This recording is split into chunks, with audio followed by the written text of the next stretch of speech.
Hello, and welcome to Thoughts from the Bible.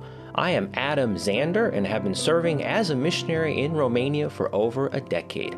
Join me every week as we look at simple thoughts from the Bible to help us in our daily walk with Christ and our relationships with our fellow man. Hello, I hope you are doing well today. I am enjoying a nice quiet day studying and recording this program. We have also been doing some spring cleaning around the house, and it's been really good to do something a little different. I always enjoy the change of seasons. It seems to bring a new beginning to life. As I was reflecting on what to speak about this week, I thought about joy and victory. Why? It seems that there is so much negative and depressing news all around us. Our world is changing very fast, and it can be discouraging at times. However, through Jesus Christ and the Bible, you can enjoy peace, joy, and yes, victory in your life. I would like to quickly talk about how you can live in victory and not defeat. The book of Romans tells us that after Jesus Christ saves us, we are no longer a slave to sin. With the Holy Spirit now living in us, we can have victory over sins, addictions, bad habits, relationship problems, and many other things. We can have victory in our life. We do not have to serve sin anymore.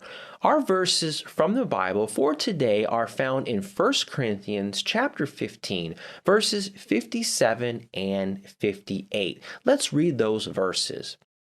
The Bible says, "But thanks be to God, which giveth us the victory through our Lord Jesus Christ. Therefore, my beloved brethren, be steadfast, unmovable, always abounding in the work of the Lord, for as much as ye know that your labor is not in vain in the Lord." And then 1 John chapter 5 verse 4, the Bible says, "For whatsoever is born of God overcometh the world, and this is the victory that overcometh the world, even our faith." Here are a few things today that we can have victory over. First, we can have victory over sin. Many people ask, how can I have victory over the sin in my life? First, we must realize how much sin hurts God and how much damage it can do to us. We must also have the right attitude about our sin. We must see it how God sees it. The Bible says in Psalms chapter 4, verse 4, "Stand in awe and sin not. Commune with your own heart upon your bed and be still, Selah." Psalms 38, verse 18, "For I will declare mine iniquity. I will be sorry for my sin." We need to see how much sin hurts God and how much damage it can do to us. Next, we must stop serving sin and start obeying the Holy Spirit. Sin is a habit. We must replace that sinful habit with good things in our life. Let's read Romans chapter 12, verse 21. "Be not overcome of evil, but overcome evil with good." And then Psalms 119 and verse 11, "Thy word have I hid in mine heart, that I might not sin against thee."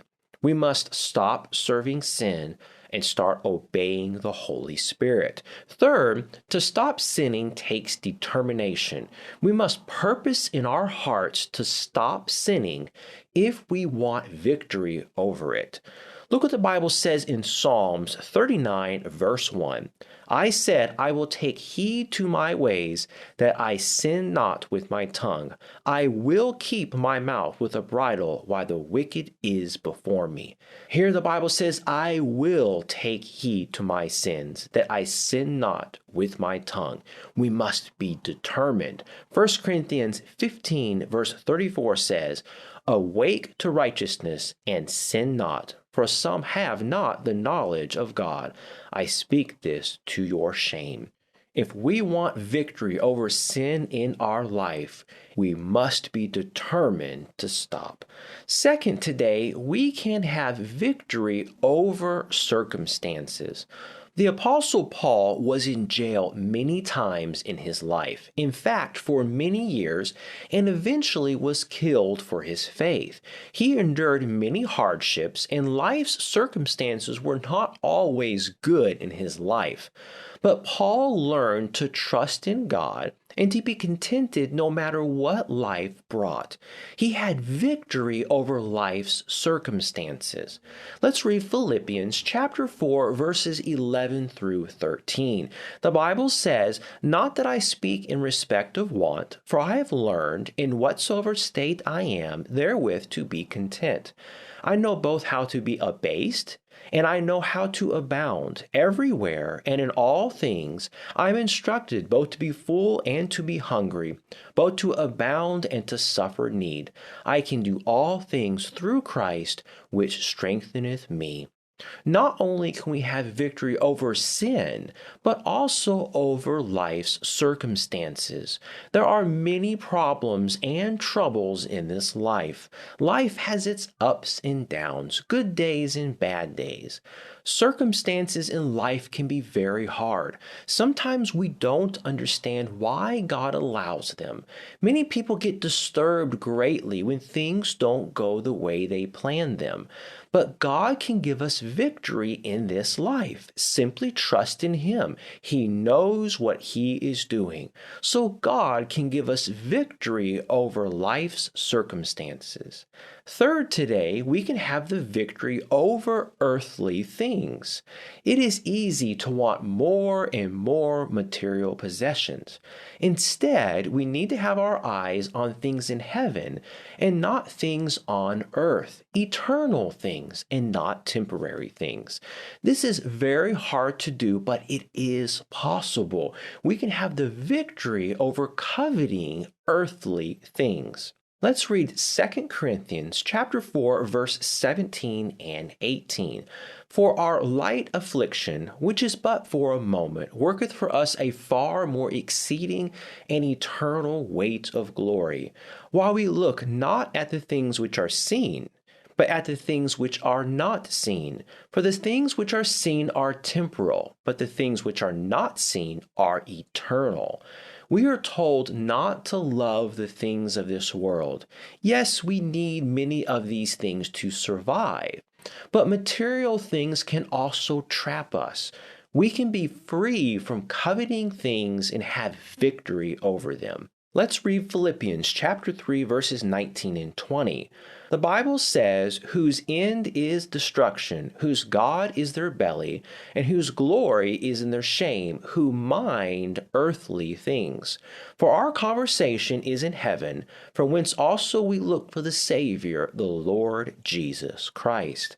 It says, "Who mind earthly things." Be careful loving earthly things. And then 1 John chapter 2, verses 15 through 17. "Love not the world, neither the things that are in the world. If any man love the world, the love of the Father is not in him. For all that is in the world, the lust of the flesh, the lust of the eyes, and the pride of life, is not of the Father, but is of the world. And the world passeth away, and the lust thereof, but he that doeth the will of God abideth forever." And then one more passage, Colossians chapter 3, verses 1 through 4. The Bible says, "If ye then be risen with Christ, seek those things which are above, where Christ sitteth on the right hand of God. Set your affection on things above, not on things on the earth. For ye are dead, and your life is hid with Christ in God. When Christ, who is our life, shall appear, then shall ye also appear with him in glory." So we can have victory over material possessions. Lastly, today, we can have victory over worry. We can have the victory over worrying about life's problems, simply trusting God. We must learn that everything will work out fine. Let's read Philippians chapter 4, verse 6 and 7. Be careful for nothing, but in everything by prayer and supplication with thanksgiving let your request be made known unto God. And the peace of God, which passeth all understanding, shall keep your hearts and minds through Christ Jesus. It says, be careful for nothing. God doesn't want you to worry. This is one lesson I think the Lord gives me over and over. I think this is because I am a planner. I like to have my life in control and not have any unexpected troubles. Because of this, I rarely get a speeding ticket, my taxes are paid, and I don't get in a lot of trouble. Unfortunately, life rarely goes as I planned, and sometimes I find myself anxious over a meeting or a circumstance or event that is out of my control. What is the solution? What am I to do? I just have to prepare as best I can and then give the rest to God. I must have faith that He will help me and take care of me. A good example of how we should trust is a child. My daughter has no cares in life. She wakes up and lives her day to the fullest. In my daughter's 2-year-old mind, her faith and her trust in her parents have no limit. We need that kind of trust and faith in God, and then He will give us peace. Look what Jesus told His disciples in John chapter 14. Let's read verses 1 through 3. Let not your heart be troubled. Ye believe in God, believe also in me. In my Father's house are many mansions. If it were not so, I would have told you, I go to prepare a place for you. And if I go and prepare a place for you, I will come again and receive you unto myself, that where I am, there ye may be also. And then verses 26 and 27 from John chapter 14. But the Comforter, which is the Holy Ghost, whom the Father will send in my name, He shall teach you all things, and bring all things to your remembrance, whatsoever I have said unto you. Peace I leave with you, my peace I give unto you. Not as the world giveth, give I unto you. Let not your heart be troubled, neither let it be afraid. We can have victory over worry and anxiety in our life.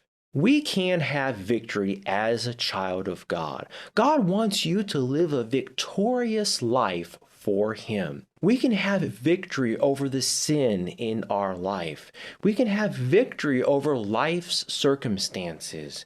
We can have victory over earthly material things. And we can have victory over worry. Let's read our verses for today one more time. 1 Corinthians chapter 15, verses 57 and 58.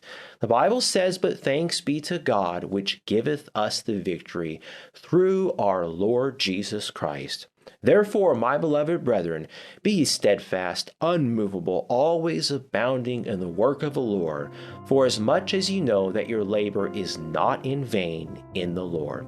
I hope this lesson was a help and blessing. Thank you so much for listening. God wants you to have victory today.